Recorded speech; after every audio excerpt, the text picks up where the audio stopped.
వర్షం పడుతుంది, వేడివేడిగా బజ్జీలు వేసి పంపి మమ్మీ అన్నా.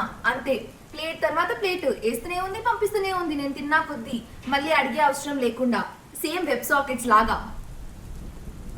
రెస్ట్ ఏపీఐస్ ఆర్ ఆర్పీసీలో క్లయింట్కి డేటా కావాలంటే ప్రతిసారి సర్వర్ని రిక్వెస్ట్ చేయాలి. కానీ వెబ్ సాకెట్స్లో ఒక్కసారి క్లయింట్ సర్వర్కి రిక్వెస్ట్ పంపించి క్లయింట్కి సర్వర్కి మధ్య కనెక్షన్ ఎస్టాబ్లిష్ అయితే సర్వర్ కంటిన్యూస్గా క్లయింట్కి డేటా పుష్ చేస్తూనే ఉంటుంది, రిపీటెడ్గా రిక్వెస్ట్ చేయాల్సిన అవసరం లేకుండా.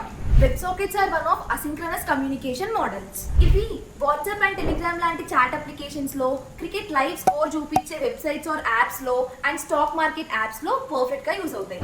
ఎలా అంటే అక్కడ క్రికెట్ అవుతుంటే మనకి స్క్రీన్ మీద లైవ్ స్కోర్ ఎంబటే అప్డేట్ అవ్వాలి, ఎట్లాంటి ల్యాగ్ లేకుండా. ఇక్కడ నువ్వు రెస్ట్ ఏపీఐస్ వాడితే ప్రతిసారి ఇంకా 5 సెకండ్స్కి ఒకసారి స్కోర్ ఎంత అని క్లయింట్ సర్వర్కి రిక్వెస్ట్ పంపుతూ ఉండాలి. ఆ సర్వర్ ఆ రిక్వెస్ట్ వచ్చినాక మళ్ళీ డేటా పుష్ చేయడానికి టైం పడుతుంది కదా, ల్యాగ్ అనేది ఉంటుంది.